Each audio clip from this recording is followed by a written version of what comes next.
জিতবে জনতায়। ও কাকিমা সত্যি বলছি, নওশাদ ভালো ছেলে, ভোটটা কিন্তু দিও এবার একবার ভেবে চিনতে। মিথ্যে কথায় ভুলো না আর দিও না তো সায়, খাম চিহ্নের লড়াই এবার জিতবে জনতায়।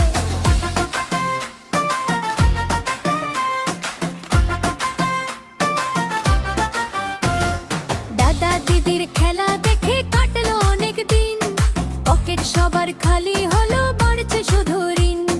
দাদা দিদির খেলা